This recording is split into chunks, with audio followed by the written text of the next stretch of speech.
9 people. 1 tent. A mountain the locals refused to name out loud. And a night in February of 1959 that ended with every single one of them dead, scattered across a frozen slope in a pattern no one could explain for 60 years. Some had crushed skulls with no wound on the skin. Some had shattered ribs as if they'd been hit by a truck, yet nothing had touched them. One young woman was missing her tongue. Their tent had been sliced open from the inside, and they walked out into 40 degrees below zero wearing socks. For decades, the Soviet Union's own investigators looked at all of this and wrote down 3 words before closing the file forever: a compelling natural force. Nobody knew what that meant. Nobody has ever fully agreed on what killed the Dyatlov group. But recently, scientists ran the entire mountain, the snow, the wind, the terrain, and the injuries through a computer model, and what came out the other side didn't just offer an explanation. It offered something colder than any monster theory ever could: an ordinary, physical reason that 9 experienced hikers cut their way out of their only shelter and ran barefoot into a night that was always going to kill them. To understand why this case has haunted Russia for over half a century, you have to start with who these people actually were, because that's the detail that makes everything afterward so hard to accept. In late January of 1959, 10 young hikers set out from the city then known as Sverdlovsk, most of them students or recent graduates of the Ural Polytechnic Institute. They weren't reckless amateurs chasing a thrill. They were trained, certified ski tourers attempting a route difficult enough to earn the highest grading in the Soviet hiking system, a badge that required real skill and real judgment. Their leader, Igor Dyatlov, was 23, an engineering student known for being careful almost to a fault, the kind of person who built his own gear and checked it twice. The group that formed around him was close-knit, experienced in winter travel, and by every surviving account, having a genuinely good time. We know this because their cameras survived, and the film inside them was developed after the fact. The photographs show young people laughing in the snow, clowning around for the lens, building sledges, joking with each other despite the biting cold. Their journals survived too, full of small, human complaints: a broken ski, an argument about the stove, someone's cold feet. There is nothing in any of it that hints at danger, dread, or conflict. It reads exactly like what it was: a group of friends on a difficult, but familiar kind of trip. One member turned back early. A hiker named Yuri Uding developed severe joint pain and made the sensible call to leave the group on January 28, saying goodbye to his friends before they skied on without him. He would live the rest of his life as the only member of the original expedition to survive, a fact that reportedly weighed on him for decades. The remaining 9 pushed north toward a peak called Otorten, following a route that took them through forest, across frozen rivers, and eventually up onto open, wind-scoured slopes. On February 1, they began ascending a mountain the local Monsa people called Kolatsyakal, a name that roughly translates to Dead Mountain, a name that had nothing to do with any legend of murder or curse, but simply described a barren, treeless place where nothing much grew. Rather than making camp in the shelter of the forest below, where firewood was available and the tree line would have broken the wind, the group made the decision to pitch their tent directly on the open slope. It's a choice that investigators have debated for 60 years, though the more mundane explanation is that they were likely trying to avoid losing daylight and altitude they'd already gained, a normal, defensible call for experienced winter hikers to make. They leveled a platform in the snow, raised their tent, and settled in for the night. That is the last moment we have any real record of. The final photographs show them digging in as the light failed. After that, silence. What happened over the following hours took place in total darkness, in wind that could drop the effective temperature to lethal levels in under an hour, and whatever occurred was severe enough to make 9 capable, level-headed people do something that defies every basic instinct of winter survival. They didn't use the tent's entrance. They cut their way out through the fabric wall itself, slashing it open from the inside in obvious haste, and then they ran, many of them without coats, without boots, some in nothing but socks or bare feet. They left behind their food, their stove, their skis, and their warm clothing, all of it found neatly inside the ruined tent later. Whatever drove them out was frightening enough that fleeing half-dressed into a killing cold seemed like the safer option. That single detail, the slashed tent and the barefoot retreat, is the image that has defined this case for 6 decades, because every theory anyone has ever proposed has to explain it, and for a very long time, none of them fully could. When the group failed to send the telegram they'd promised on their return, there wasn't immediate alarm. Delays happened. But as days turned into weeks, families grew desperate, and by February 20th, organized search parties, students, soldiers, and eventually the military with aircraft and dogs, pushed into the same wilderness the group had crossed. On February 26th, searchers found the tent, half collapsed under snow, still cut open exactly as the hikers had left it. From there, a line of footprints led downhill toward the tree line, some barefoot, some in a single sock, none in boots. What struck the searchers most wasn't the panic implied by the tracks, but the opposite. The footprints moved in a loose, orderly line, as if the group had stayed together as they went, walking rather than scattering in blind terror. Following those prints down to the edge of the forest, searchers reached a tall cedar tree standing at the boundary of the open slope. Beneath it, they found the first 2 bodies, the youngest men in the group, lying near the remains of a small fire that had clearly burned out fast, fed by branches too thin and green to last. The lower limbs of the cedar had been snapped off up to a height of roughly 5 meters, well beyond normal reach from the ground, and the bark showed signs that someone had climbed it, likely trying to spot the tent or gather wood, in bare feet, in brutal cold.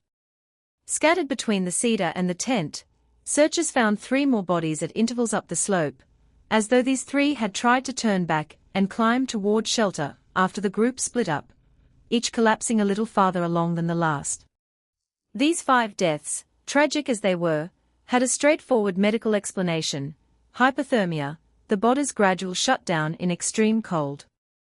It was the last 4 hikers, not found until the following May when the snow finally melted, that turned this from a tragedy into a decades-long mystery.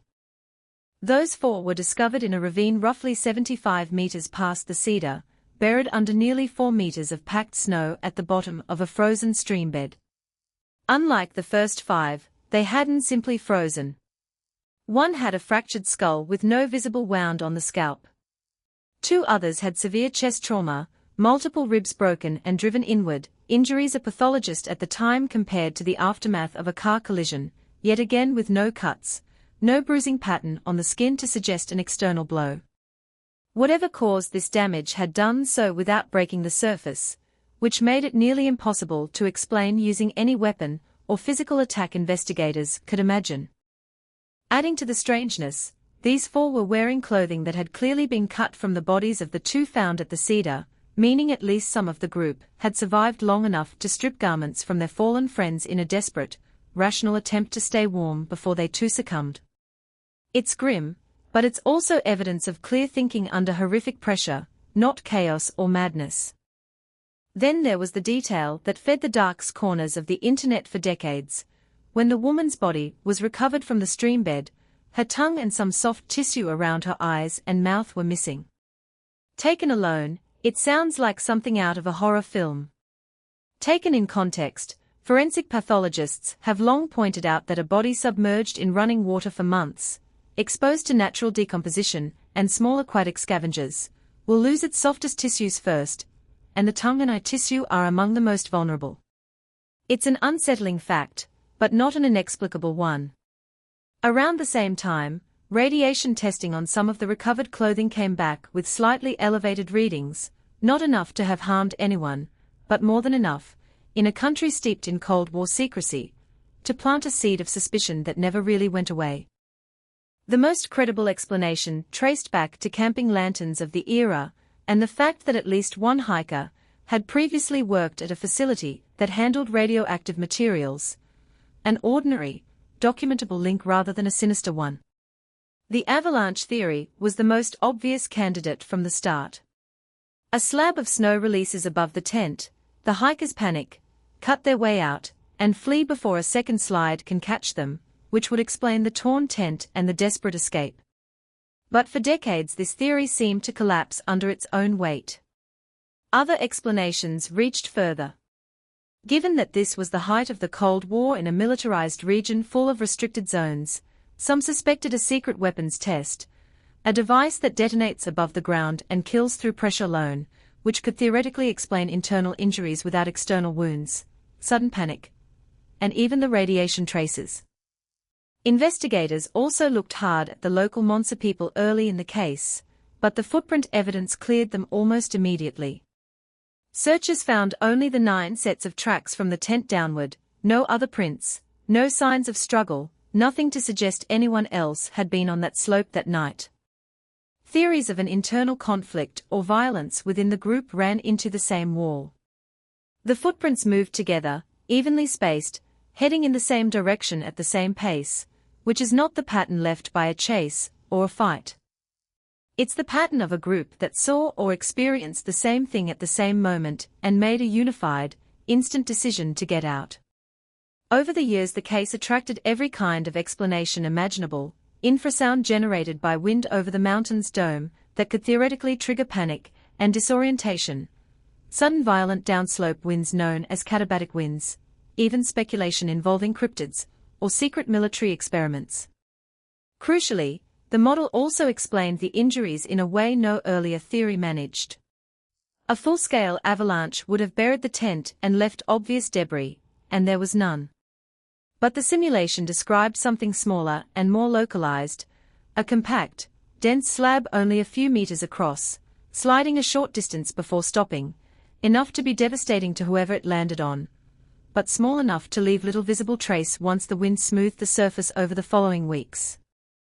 Using established biomechanical data on how the chest and skull respond to blunt, distributed pressure, the researchers showed that a slab of dense, wind-hardened snow coming down onto people lying on a hard, packed surface, made harder still by their own skis and equipment beneath the tent floor, produces exactly the injury pattern found in the ravine: broken ribs, a fractured skull, severe internal trauma, all without breaking the skin. The victims were essentially caught between the weight above and a rigid surface below. Suddenly, a sequence that had never made sense started to fit together. The slab releases without warning in the dark. 2 or 3 of the hikers nearest the impact are badly injured instantly.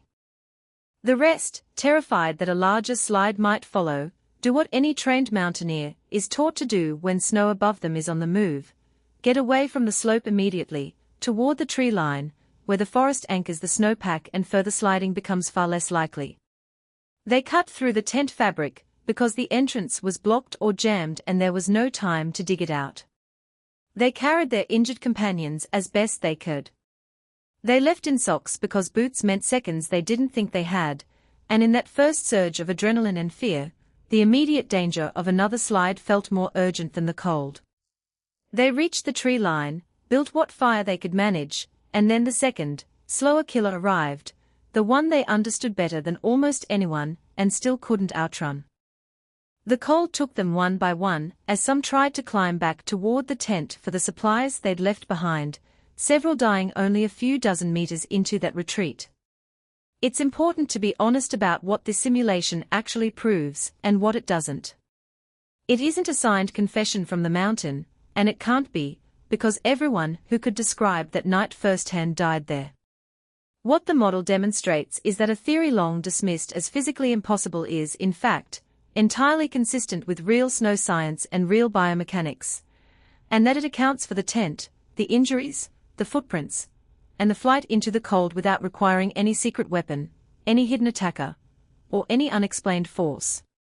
What this explanation leaves us with isn't the satisfaction of a solved mystery so much as something quieter, and, in its own way, more sobering. For 6 decades, the horror of Dyatlov Pass rested on the idea that something unknown and possibly malevolent had come for 9 people in the dark. So here's the question worth sitting with. If the science really does account for every injury and every footprint, does that finally let this story rest? Or does the idea that it was all just an ordinary night gone catastrophically wrong somehow unsettle you more than any of the wilder theories ever did? Let me know which version of this story you find more disturbing, and if you want more real mysteries broken down the same way, using evidence instead of speculation, stay subscribed for what's coming next.